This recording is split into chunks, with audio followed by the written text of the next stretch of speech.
মানসিক ভারসাম্যহীন যুবতী উদ্ধার ঝালদায়। এ বিষয়ে পুরুলিয়া লাইভ 0-200 হেল্পিং হ্যান্ডস সমাজসেবী সংগঠনের পক্ষ থেকে জাদু সাউ জানান, আমাদের কাছে খবর আসে ঝালদা থানার তুলিন এলাকায় এক যুবতী ঘোরাফেরা করছে। খবর পেয়ে আমরা ও ঝালদা থানার তুলিন ফাঁড়ির যৌথ উদ্যোগে ওই যুবতীকে উদ্ধার করি। আপাতত তাকে পুরুলিয়ার আপনাঘর আশ্রমে রাখা হয়েছে ও পুলিশ তার আসল ঠিকানা জানার চেষ্টা করছে, যাতে তাকে সুরক্ষিতভাবে বাড়ি পৌঁছে দেওয়া হয়। সংগঠন ও পুলিশের এই উদ্যোগকে সাধুবাদ জানিয়েছেন এলাকাবাসীগণ।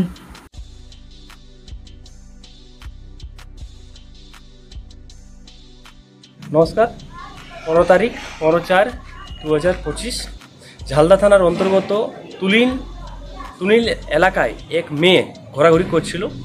সেই মারফতে Purulia live 0-200 helping hand team ও তুলিন ফাঁড়ি ভায়া ঝালদা পিএস মারফতে খবর করা হয় যে মেয়েটি হালকা ভারসাম্যহীন।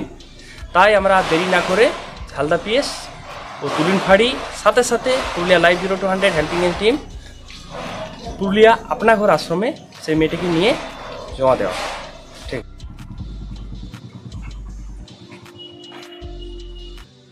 হ্যাঁ।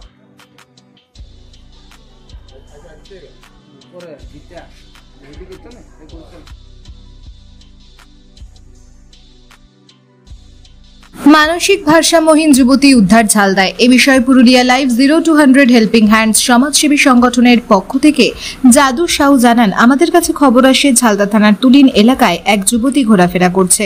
খবর পেয়ে আমরা ও ঝালদা থানার তুলিন ফাঁড়ির যৌথ উদ্যোগে ওই যুবতীকে উদ্ধার করি। আপাতত তাকে পুরুলিয়ার আপনাঘর আশ্রমে রাখা হয়েছে ও পুলিশ তার আসল ঠিকানা জানার চেষ্টা করছে, যাতে তাকে সুরক্ষিতভাবে বাড়ি পৌঁছে দেওয়া হয়। সংগঠন ও পুলিশের এই উদ্যোগকে সাধুবাদ জানিয়েছেন এলাকাবাসীগণ।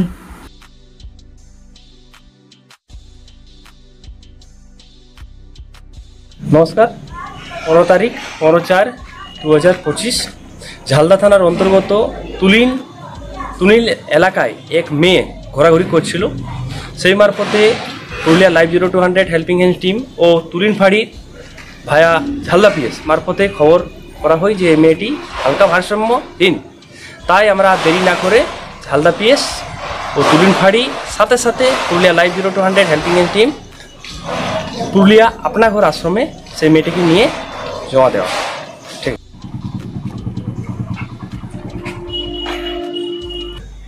হ্যাঁ।